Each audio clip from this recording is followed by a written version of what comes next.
Liberia. From education to politics, arts and culture, entertainment, agriculture, history, religion, family, and technology. Focus on Liberia uncovers and showcases the best of Liberia and shows the world the truth about Liberia. We educate, elevate, and promote all things Liberia. We conduct interviews, panel discussions, debates, and more. Tune in to Focus on Liberia on Facebook and YouTube and be a part of the stories that make up the news. This is Focus on Liberia, and I am Dennis Jar.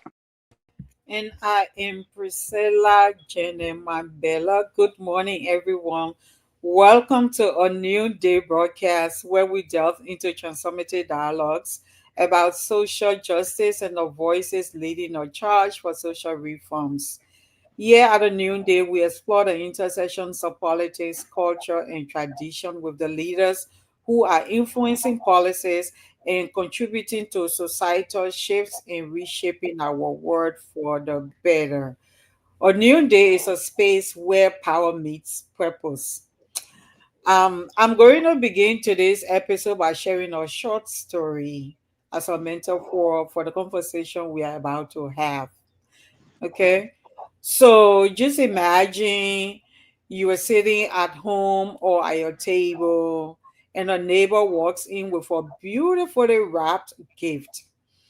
Um, the neighbor comes smiling or says, "This is for your well being," and give you the gift. Um, you are grateful, you open it, inside there's something useful, food, tools, even cash. Cash. But attached to the gift, guess what? There are strings. Some of us, right, we like relationship without strings attached, or some of us do relationship with strings attached. But this gift, you open it and there are strings. Ooh, one tie around your hands limits your movement.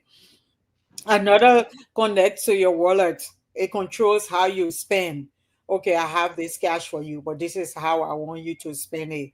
Buy things only for me, right? Another wraps around your throat, which threatens every time you speak up. Let us sing in a little bit. All right. Anyway, so then you soon realize the gift was never really for you. We're like, yeah, it was for them. It was their way to own your loyalty. Intentional, clear, a way to secure their power through your dependence, right? Real politics. Anyways, welcome on a new day today. We have joining us Dr. George Klay Kieh Jr. I would like Dr. Kieh introduce himself, but he recently released his work titled The American Style of Development Aid to Liberia. The American Style of Development Aid to Liberia. And I want us to have him introduce himself, then I will just give us some highlights of his paper. Stay with us. This promises to be real good. Welcome to a new day today, and thank you for joining us, Dr. Kia. Oh, he's actually going, Josh. Introduce yourself, sir. Thank you very much, Ms. Bello, for the invitation. I'm delighted to be here. I think this is my second time appearing on Focus on Liberia. Is always great and stimulating discussion, so I'm looking forward to this as well. Briefly, I am a Liberian, was born and raised in Liberia, came to the United States to go to graduate school, first I did my bachelor's at the University of Liberia in political science and public administration. My master's and PhD are in political science with an emphasis on international relations from Northwestern University. I then went back home, taught for a year at the University of Liberia, but ran into problems within the Dole regime. Got arrested in the prison in 1984, along with Dr. Sawyer, which led to the infamous raid on the University of Liberia campus. And after I got released, my dream of returning home and contributing to the country through teaching at a university got dashed because President Doe, among other things, dismissed the entire university administration, faculty, and staff, including me. So I clearly didn't have a job. So I came back to the States, completed my doctoral dissertation, and have been working here in the U.S. since in various administrative and teaching positions. Of recent, I was dean of the Barbara Jordan Mickey Lennon School of Public Affairs at Texas Southern for 4 years. I just stepped away from that position about 2 years ago. So I'm currently back in the classroom on a full-time basis as professor of political science and public administration. But I've still kept the connection to Liberia. I visit home regularly, at least twice a year. I still remain engaged with Liberian affairs, both as a politician, as a scholar. I have a faculty appointment at the African Methodist Episcopal University, AMEU, in their graduate program in international relations. I've been teaching in that program now for some 6 to 7, actually 8 years.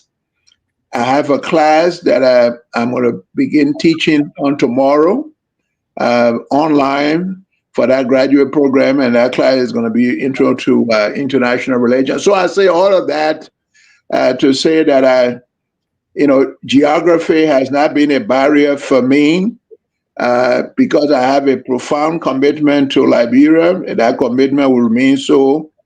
Who I am, God first, because of the dedication and struggles of Robert Tappers, first in Firestone, where I was born and raised, mine workers, MAMCO, bond mines, and ordinary Liberians who, of course, sacrificed their resources to have me educated. So, as I said, geography has not been a barrier. So, whatever ways I can continue to contribute to our country, whether it's by teaching, whether it's through advocacy for social justice, or whether it's through scholarship or civic engagement, I've tried to do so. And as I said, I will continue to do that because I firmly believe that the best of Liberia is yet to come. As crazy as that may sound, given our current situation, I am an optimist when it comes to Liberia, and I still firmly believe that our best years are ahead of us.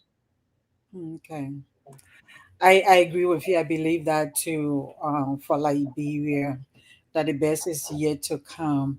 And thank you for joining us, and thank you for all you do to stay engaged with Liberia, even as you make your contribution in the United States as well.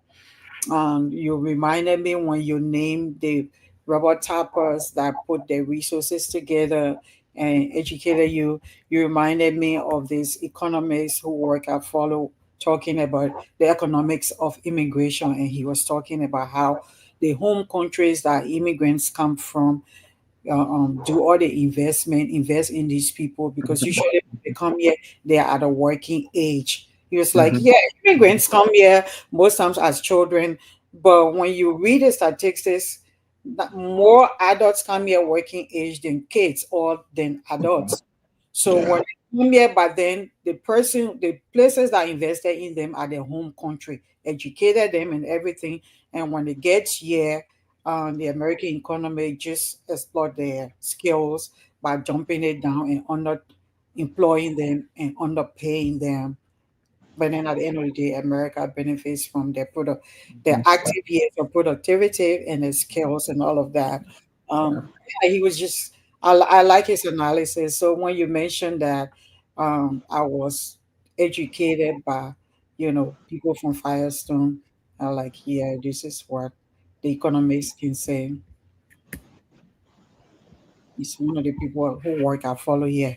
So I got interested in your work. And I've been following. I like this particular, the recent one you did, and I was able to approach you about it. The title is "The American Style of Development Aid to Liberia."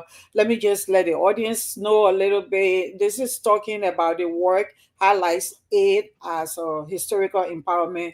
I don't want to give all too much away, so maybe I should not. I'll just go into the questions. You can check it out. I will share the link. Read it. But in the meantime, stay with us as we asking some questions about his position or his finding, his research that he's expressed in this paper recently. So first, what steered you to write this piece? Why you decided this time? I was thinking that it had to do with the July 26th orator position, but I was like, let me check with him first whether he followed that discussion and this is an addition or follow up to that. Well, the article, thanks for the question. The article predates the oration. That article was published a few years ago Oh, uh, as part of my interest, first in Liberia, second, my interest broadly in international affairs as it affects Africa, particularly Africa and other countries in the global south. And more specifically, as a way of contributing to clarify issues when it comes to the question of foreign aid, because foreign aid or foreign assistance is one of the most misunderstood issues, uh, not just among uh, like, ordinary Liberians or ordinary citizens, but even even among informed folks, and that I don't want to call it misinformation, but I think that lack of understanding is rooted in a perception that foreign aid is altruism. That countries gave you aid, because they like you, like your people, or like your country and whatnot, and period. So I thought, drawing from my own academic training and teaching, that I needed to do a piece, uh, particularly in the context of Liberia, to basically explain, and one could replace the U.S. with any country. It could yeah, have been Chinese, it could have been Chinese development aid, it could have been French development aid, British development aid, because the logic is the same. okay, Uh, aid is given in the context of the donor's national interest. So whether it's the US, whether it's China, whatnot, all the donor countries gave Liberia aid because they see that as a way of furthering their national interest. Put simply, foreign aid is an instrument of foreign policy. okay, okay. So because I wanted you to start by unpacking the concept of real politics and how that lens helps us understand a not as generosity but as geopolitical maneuvering. So do you want to unpack the concept Yeah, of yeah. Uh, geopolitics? Realpolitik is a dominant analytical framework in international relations, and I thought during the piece that it was the most appropriate framework for looking at foreign aid, not just only in the Liberian case, because I extended that study to Africa.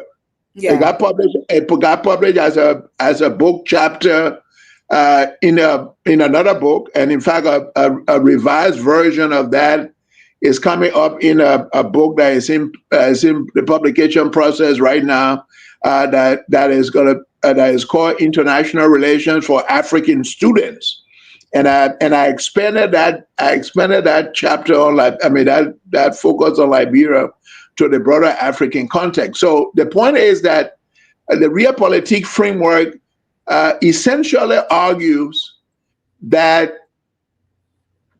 every country has what you call national interest. And the national interest means what are the major objectives of that country's foreign policy? Liberia, the United States, China, I mean, you name it. All of these countries have interests. And so they find instruments that they can use to then pursue those interests. And those instruments are framed by a particular kind of worldview. And the realpolitik model is one of those perspectives. And that, as I said, is the most appropriate perspective, not just for that study on U.S. aid to Liberia, but I believe for foreign aid in general, because aid, as the realpolitik model argues, is an instrument of foreign policy. Country gave their aid to countries where they believe they can pursue their national interest objectives. And those interests can be economic, they can be cultural, they can be political, they can be geostrategic. So there are a host of purposes that those countries pursue. So the size of the aid is calibrated against what that country believes its interests are in that particular recipient state. So the amount of money the United States has been given to Liberia since 1945, if you go way back, is a reflection of what succeeding American administrations, I believe, U.S. interests in Liberia are. So the ebb and flows of foreign aid to Liberia reflects that realpolitik model, meaning, if the donor country believes that they have higher level of interest, whatever those interests might be, there is usually a corresponding increase in the amount of aid. And conversely, when they believe that interest is dwindling or it no longer exists, that then correspondingly affects the amount of aid as well. So in sum, the realpolitik model argues that foreign aid is not an altruistic undertaking, that it has to be seen within the context of global power politics in which donor states gave recipient states foreign aid in pursuance of whatever national interest the donors believe they might have in the recipient states. So that has an analytical framework. So if we operate from that framework, then it would then sort of inform our understanding as to why the U.S. or any country gives aid to Liberia and the corresponding amount of aid that is given during particular periods. Okay. So then what's about the moral? Let's talk about how the political conditionalities like democracy and human rights factor into the whole aid framework. And I read that, but for the sake of the audience, I want you to explain it. How U.S. aid has been used to prop from authoritarian regimes in Liberia. And then and then you also describe it as a tool, both a tool application and reward. What does this mean for the average Liberian on the ground? Yeah, what that means is that democracy is subordinated to the national interests. If it is in the interest of the United States or any donor country, of course, with the exception of countries like China, say the U.S., let's say liberal democracies like the U.S., if democracy serves their purpose in Liberia, they will stretch democracy. However, if democracy conflicts with major national interest goals like economic goals or geostrategic goals, they will subordinate democracy to those goals. A clear example in the Liberian case was the Doe administration. The Doe administration, as we all know, I mean, irrespective of one political persuasion, was an autocratic regime. But that regime received the highest amount of foreign aid of any government in the history of Liberia. And the reason for that was because the Doe regime was very, very important to the pursuance of U.S. national interests on the African continent.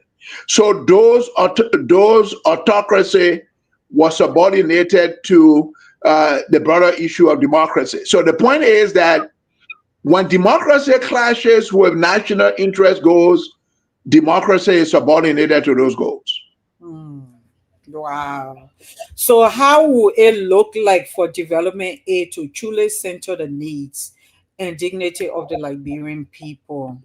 It was interesting to find out in your analysis about how the aid for anyway. In respond to this question, Well, please. I would say that is secondary because the needs of the Liberian people are secondary to U.S. interests. So it's U.S. interests first. What U.S. interests are promoted by the aid the U.S. gives to Liberia, and then if in the pursuance of those U.S. interests, it helps to contribute to the advancement of the material conditions of Liberians, that's fine. But that's secondary. That's not the primary reason. But The primary reason is to promote U.S. national interest goals first, but and then why go if ahead. we were to revisit that? And what if we were to rearrange that? What would it look like for development aid to truly center the needs and dignity of Liberian people? What will be the engagement? How will it look? What the engagement would then look at like will be that Liberia would define its development agenda. And aid in that sense then would be an instrument to assist Liberia in achieving that development agenda. Now, the reason why countries like the United States, donor countries like the US set conditionalities, whether they are political or otherwise, is because those conditionalities are designed to ensure that the national interest of the donor are achieved first, and then secondarily, the development goals or interests of the recipient countries that they can be achieved. But to your question, if that was rearranged, then Liberia's needs would drive the aid agenda. Hmm. But that's not how it works in the world of global politics. The donor is not really going to allow you. It's not going to you meaning. It's not going to allow the recipient to drive the development aid agenda. And in your opening story, which was quite apropos for our discussion, it's like as you said, a neighbor come and say, "Well, I have a gift for you, and that gift can be anything." But the neighbor say, gift is for you, but this is how you have to use that gift." And now, this is how you have to use that gift is a reflection of the neighbor's interests, as you know. So the neighbor is saying basically, well, use the gift this way, meaning pursue my interest first, and then if that gift buy rice for you and your children, or get your electricity or water, that's fine. But at least my primary objective will have been accomplished. Hmm. Yeah.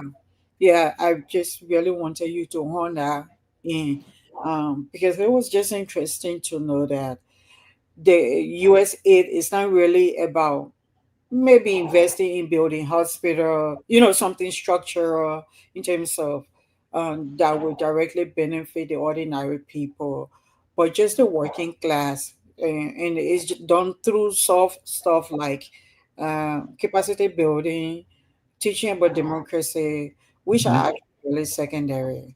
It's Hmm. like, Yeah, yeah. That's. I mean, you summarize it. You summarize it quite well. So, if it leads to building hospitals and clinics and all of those stuff, those schools. will be derivatives from the pursuance of U.S. interests, because the primary purpose of the aid is to pursue U.S. interests. So, if there are spillover effects from the pursuing of those interests, and those spillover effects include building hospitals and building roads in Liberia, that's fine. But the point is that those will be secondary. Hmm.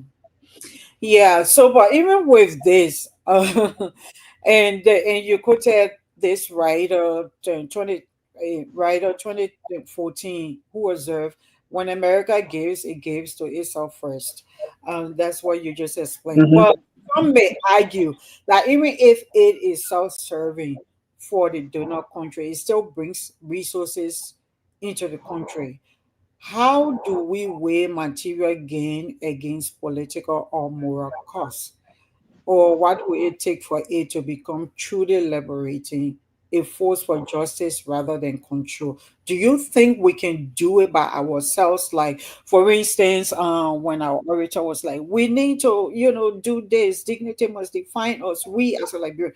But looking at us, is we're just a small country. I'm not saying we're powerless, but I'm saying, how can we do that on our own? Or is it possible to even do that? Well, I mean, my response to that is that given the kinds of natural resources that God has endowed our dear country with proper management and use, Mm. Liberia can become less dependent on foreign aid over time, and I would say ultimately fully independent. One of our major challenges, as I see it, is that we have our national priorities upside down. Case in point, if you take the 2026 national budget, which is in excess of $800 million, only 13% of that budget goes to development. About 87% goes to recurring expenses, mainly salaries and perks for government officials. Now, I mean, that's mind-boggling. Let's take some examples. The United States, to which Liberia is looking for aid, and there's this belly aching about U.S. freezing $17 million in aid to Liberia, and the Minister of Finance and Development Planning is calling on Liberians to pray about this as if God is a magician. No, God is not a magician.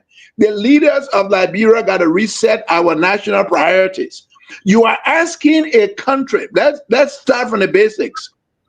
The gross domestic product of the United States is about $28 trillion.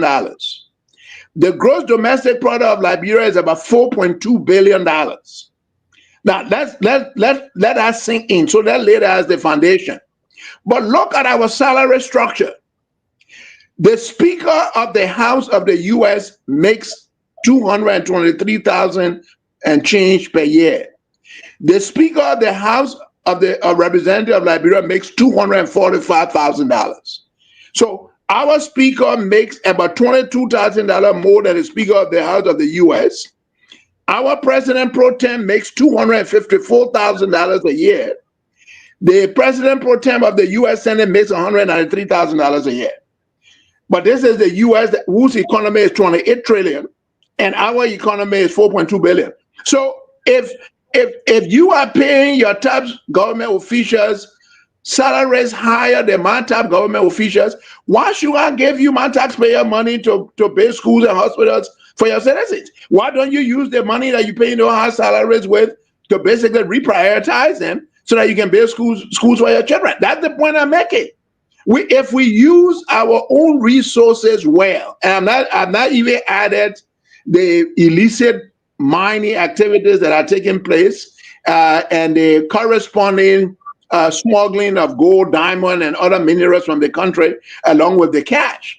I read one report recently that estimated that Liberia is losing about almost $1 billion a year through that illicit process. So the point is that if we take the necessary domestic steps, including ending the culture of impunity, as well as this corruption industry in the country that is growing in leaps and bounds, we can then generate enough domestic capital to be able to meet our national development needs. I'm not saying Liberia will be totally self-sufficient because no country is.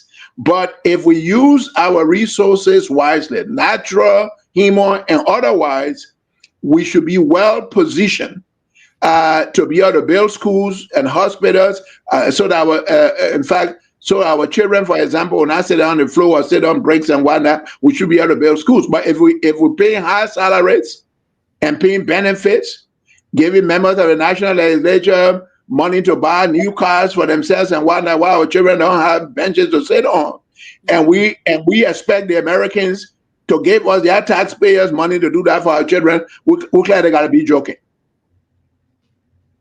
Hmm. Wow. I know.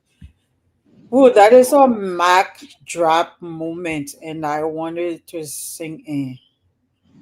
We need to reorganize our national priorities. Manage. You living beyond your means as small as Yes, you are, country. yes. Oh, paying a speaker and president protein far higher than the US is paying. I mean, there are other things, but yeah, that. So yeah, if you're just joining us, we have Professor George Kieh with us. George Klay Kieh, he's a scholar and a truth teller and a prophetic voice. He says, Liberia, he's optimistic, and I share his optimism.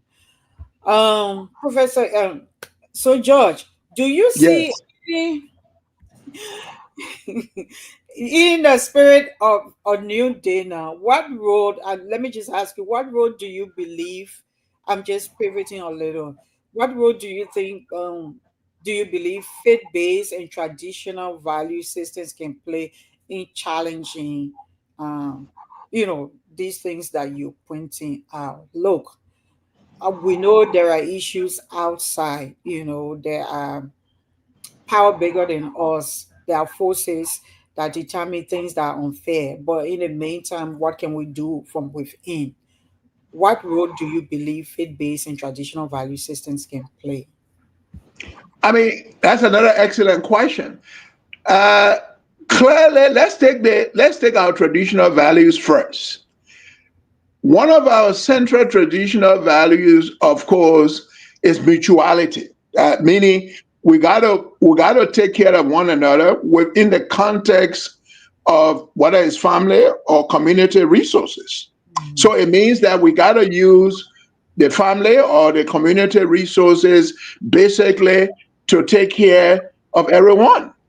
yeah. We've gone away from that traditional value because if you look at the way our country operates, the Everybody. country's resources are used to disproportionately benefit the high and mighty, the politically well connected, and the economically powerful, and those who are connected to them, where now that brings in the fifth base one, where the least of these are not taken care of.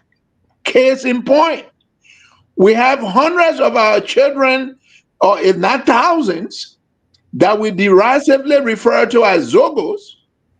They are living on the streets, including in the graveyards. Their future is completely destroyed. And you ask yourself the question: if we do not basically take care of our children, who are the future of our country, for God's sake, where are we heading? Mm, So, I mean, it goes completely contrary to our traditional values because besides the ethos of sharing, there's also the requirement of taking care of our children. mm, Because the worth of every society is measured to a great extent to how well it takes care of its children. And yeah. Liberia is doing very poorly in taking care of our children. Whether we call them Zogos or whether they are the children in River G or Grand Cru or Bon County sitting down on a cement floor, whereas we're paying people $254,000 salary a year. It is a shame. We are destroying our country. And it behoves the fifth base society, the fifth base organizations in the country to go back to the old tradition of speaking truth to power. The problem is that in some quarters, we have so commercialized religion that there are some religious leaders that basically use the religious space that is supposed to be advocating for social justice. I don't care whether you're Christian or Muslim or whatever your religious persuasion is. Social justice is an intrinsic value that is embedded in all of these faiths. So, so if we cannot speak truth to power, and all we're doing is they're telling the people in power what they want to hear, so that in exchange we can enjoy some of the largesse, then we clearly are not going anywhere. We have failed our children and we are failing them. It's pathetic. Every time I go home and see the conditions of our children, I'm not talking about the conditions of our people in general, I cry. Tears run down my eyes. I try to do my best as an individual, but how much can a single individual rather or single individuals do? And there are several other Liberians, both at home and in the diaspora, who are doing their best. But those individuals' contributions will not be enough to transform our country. So, to your question, our faith-based communities, our traditional leadership, they all will have to put aside trying to please the powers that be as a way of enjoying the largesse that is being shared, so that they can perform the roles that they're supposed to perform, which is advocating for what is right and for what is just. Yeah, yeah, I agree. When you try to do it, they say you're trying to take someone else's bread from their mouth.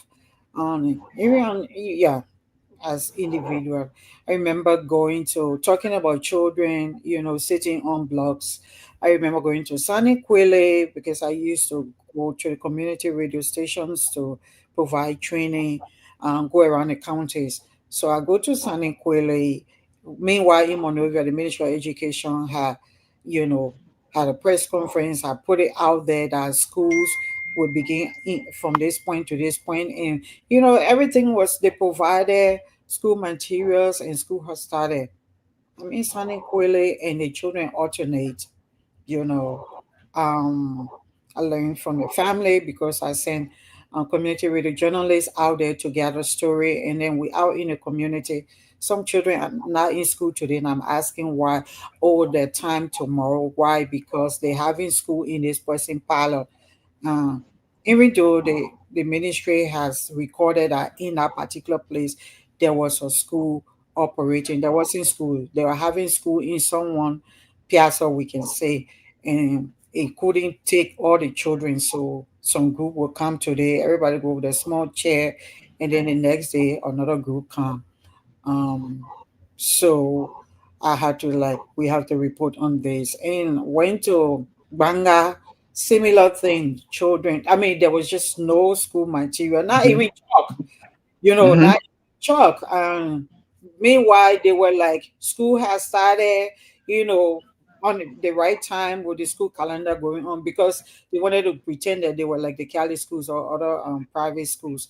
But I was going around the different counties and in other parts, school just wasn't happening. The children gathered there, like the school in Bond County, the children gathered there, no school material. For the last 3 weeks, we're talking to the children say, well, just come here, no chalk, nothing. I try to talk to the teachers, the same thing. They said, what would do? You're coming from Monrovia. They didn't say anything yet, but we can talk here. And then had I reported on, I insisted that, my trainees report that on Radio Manga. Then the assistant minister had to call people that know me. How I'm trying to just take his job for him. So they continue to say, well, small country, when you try to do this, you'll be putting another person's job at risk. So I don't know whether that is the issue with the churches because most of our leaders, that the pastors, their daddies, their godmothers and stuff like that. Like just talking from the religious standpoint. Yeah. During the heyday of my political activism at home, when I was at the University of Liberia, and before that, uh, at the College of West Africa, CWA in high school, and then even to the days back in Firestone, uh, we looked up to religious leaders at that time as voices for social justice. And I recall very fondly people that led Bishop George D. Brown of the Episcopal Church, who and I had the opportunity to attend some of those meetings at the executive mansion with President Tobo when I was a student leader at University of Liberia, where these people in my presence spoke truth spoke truth to power. Not that they disrespected the president, Oh, but they had a broader moral obligation, because God will hold religious leaders to a higher standard, because they are supposed to be the watchmen and watchwomen on the wall. And if they don't perform those responsibilities well, God will hold them to a higher standard. And that's the judgment. I hate to sound judgmental, but that's the judgment that will be awaiting some of our religious leaders. Not all of them, some of them are doing quite well. There are a number of them I know who speak truth to power, but you have others who believe that the faith-based communities are simply instruments for the private accumulation of wealth. So I tell this politician what he or she wants to hear in return for whatever that politician can give me. And so this is another a way in which some of our faith-based communities are really failing our people. And speaking the truth, it's not a demonstration of, as you know, of animosity, of wanting to take somebody's job from them. And this question of taking people's job from them, uh, uh, to what end are you doing the job? You're an assistant minister to perform a public service. And if you're not performing that public service well, then you have no business being an assistant minister or whatever your title in the government is. Again, it's part of that entitlement mentality, because a lot of our public officials believe that government is the fastest way to get rich. So if you want to get rich fast with less risk, you don't go invest in business. You go and get a government position, because you can then use public resources to enrich yourselves and your relatives, and nothing will happen. I mean, let's look at our history. In my lifetime, I don't know of a single Liberian government official who committed an act of corruption who were brought to justice. None. I mean, let's go back into Liberian history in my lifetime. So let's go back to Talbot when I was an adult. Under President Talbot, people were dismissed for corruption, only to be moved to different positions. They were never brought to justice. We go to Doe, same thing. We go to Taylor, same thing. We go to Ellen Johnson Sirleaf, same thing. We are, same thing. President Weka, the same thing is happening. So to say there's zero tolerance for corruption is fine. But words have to be matched with these. If we don't eliminate that culture of impunity in Liberia, I'm not saying we're going to completely eliminate it, but if we don't make engaging in corruption costly for the perpetrator, uh, our country is doomed, because all these folks going to keep doing stealing our money, enriching themselves and those who are connected to them, whereas there are no good schools for our children, no good hospitals for our people, no clean drinking water. They live perilously at the margin of Liberian society, where their survival, I mean, they are living meanly. Living is a daily struggle for survival. Many of them not even knowing where the next meal will come from, in a wealthy country like Liberia that God has endowed with so much natural resources, and we're talking 5.3 million people or thereabout, and we cannot take care of our citizens. We're paying our government officials, as we said before, fabulous salary, buying new cars for them all the time, and we want the American people to take their money to fund development in Liberia. We need to go. We need psychiatric training. I hate to sound that dramatic, but we do, because if you can use your own resources wisely to improve the material conditions of your people, and you are looking to the Americans to do that for you, good luck. somebody will say, why you can then why you say that in America, you say why you can so that's that's the like they told that to you. Yeah. So what will now I want us to talk about, you know, we see these issues in our society. What traits must be encourage so that we nurture it into today's youth? So that 20 years from now, or even 15 years from now, we're not saying the same thing, because you're talking about President Turbo time. Even Turbo time, then Turbo time, then Do time. So how can we, yeah, how can we address this beginning with today's people? And I know you already talked about we're not even investing in the education. We call some of them Zogo. But there are other people who say, well, we have so many of them in our society. It's not our fault. It's the war we had. It's the remnant of the war, the child soldier, and no investment was done in rehabilitating and investing in the mental health and all of that. It just sounds like there's so much for us to reckon with. How can we start little by little after Well, the Chinese, as you know, have a famous proverb that says every journey starts with the first step. Uh, and I would say you posed a question before about our traditional values. The two of our major traditional values that we need to go back to Okay. and try to reinculcate in our young people, at a family level, at the level of school, and throughout the various agents of socialization that we have in the society. You and myself and others are where we are because of those values.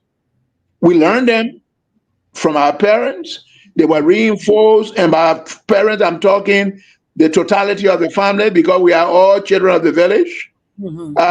So we need to go back to in fact, back to that process. And two of the key values that I want to stress that are fundamentally entrenched in our traditional African values are: one, honesty. I mean, we have people in our society, yeah, they were not wealthy, but they were honest. They had integrity. They had integrity. They were honest. So we got to teach our young people the virtue of honesty, of integrity. That, you don't take what does not belong to you. You don't take what does not belong to you. That's one. The second value that we need to reinculcate in them is the value of sharing, caring for one another. We have also deviated from that. Our society has become a very selfish society of me and I. So I would say, among other things, those two traditional values need to be reinculcated in the minds of our children at the level of the family, at the level of the school, so forth and so on. Yeah, I mean, it's going to be a long and arduous journey to do that, but I would say that is a journey that is worth taking, because it is fundamental to the very survival of our country. If we don't teach our children those values, Liberia will become a society where greed and selfishness are the order of the day.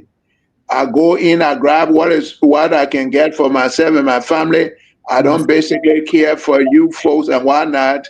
You guys are on your own. So we need to reteach those values in many fora.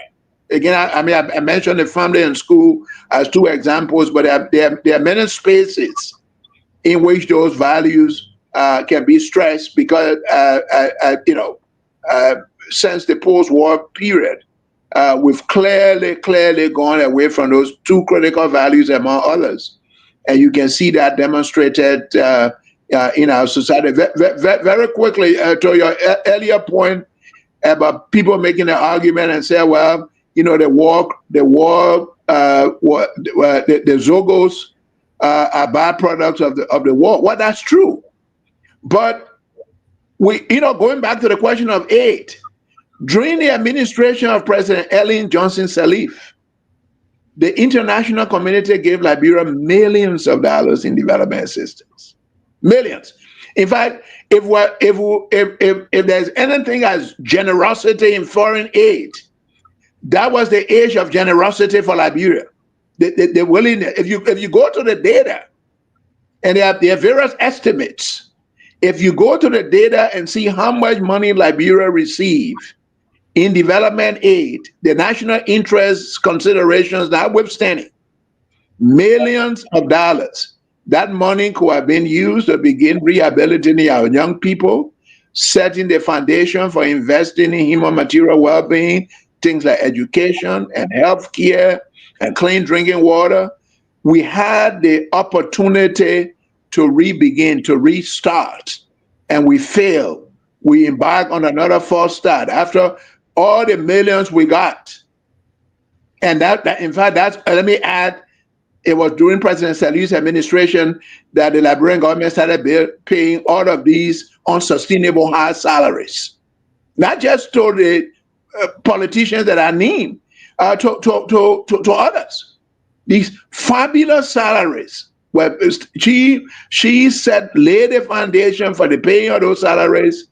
She did not invest in the material conditions of our people, and each administration after her has basically sustained that trajectory, and that's why we are on this perilous course. So the argument about the problems are too many is a very poor and a weak argument.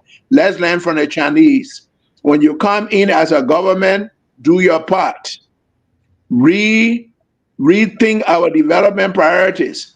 If a government comes in for 6 years and say, well, our focus will be on education and healthcare in the 15 countries, and another administration come and say, we'll move to water and this, over time, we will address those problems, because it's saying go as well, Rome was not built in the night.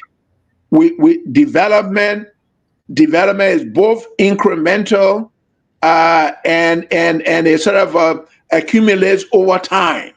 So we got to have that mindset of investing in the material conditions of our people. Our human resources are the key wealth that we have. If we don't have high quality of life for our people, there basically will be no Liberia, particularly the question of our children. So we need to start investing in them. Talk is good, but we want action. Okay. All right, so we're going to be wrapping up. It's almost 1 hour. If there's one message you want our listeners, especially young Africans, to take away from your work, and just not the piece of for your work, because there are so many things raised in your work, and I'm going to share the link so that people will read it for themselves. I'm thinking about whether there is hope in shifting global consciousness around foreign aid. Maybe when we have that, we can be able to, because we kind of think that, oh, we have people in international community taking care of us. They're giving us all the money, every little thing we hear ourselves. But international community needs to come in. We have, sounds like we become so donor reliance, no longer self reliance. So I'm thinking, do you see any hope in shifting global consciousness around foreign aid, or are we too entrenched in power dynamics to imagine change? And if that is the case, what would be the message for a young African to look at these things that Professor Kieh has just mentioned? What can I do in my daily life besides sharing and caring? But as a girl from West Point like me, where I was born, raised, went to school all my life, someone listening to me now, what will be the takeaway? Well, I mean, you hit one of the key points on the head. One of the key takeaways is that nobody is going to take care of us. No one is going to take care of us. American aid, Chinese aid, British aid, no matter what the aid is, All come with strings and cash. is in pursuance of the interest of those countries, and rightly so. Why should they give us their money for free? So the second, I would say, overarching lesson is the responsibility for making Liberia, Nigeria, Ghana, all of our respective countries better rests with us as citizens. We got to be engaged. We got to be engaged at all levels in ensuring that we have governments that are accountable and governments that invest in improving the material conditions of our people. Engagement would be what I would stress for our young people. Don't be idle. Don't say, well, no, it doesn't concern me. My life is much better, so I will not be concerned. No, you will be concerned because there's a famous poet that say, well, think that for whom the bear tolls, for it might toll for you.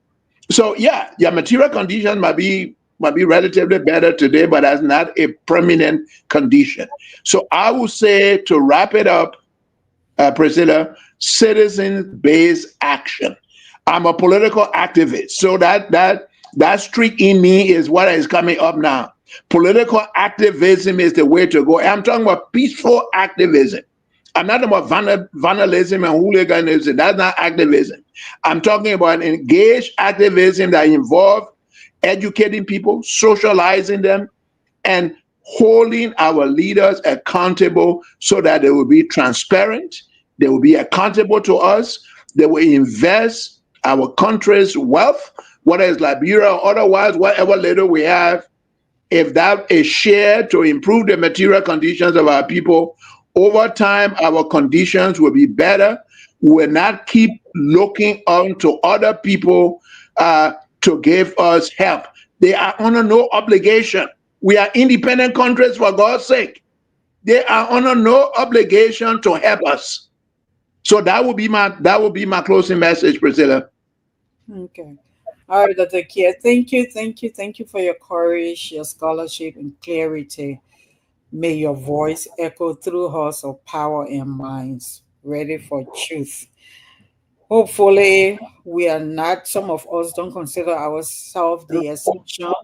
There are people in Liberia whose minds are open to the truth. So, to our listeners, let today's conversation be more than education. Let it be a reminder. We are independent people, we self-respecting, we have resources. Each person can play her part, his little part. Share this, reflect, act. Because a new day is rising. It begins with you, it begins with me. Today we had this conversation that uncovers the reality behind, I shouldn't say uncover, but kind of again share more light, because some of us sometimes we really still don't fully grasp that other countries don't just give us money out of pure love. They have their interests, their strings attached. So they are saying, yes, some people can say, I think it's among Black people, no one is going to save us. So you have to put your acts together. We have to strengthen ourselves from within so that when we're negotiating some of these relationships, bilateral relationship with other nations, even America, we can come from a place of strength, but we have to build from within. So it is our role to reshape the destiny of Liberia, of America, of the world in which we live. Thank you for joining us, Dr. Kieh. Thank you so much. You're welcome. Thank you so much for the invitation. Thank you. It's a new day. Take care, sir. Goodbye. Bye-bye. Okay. Bye.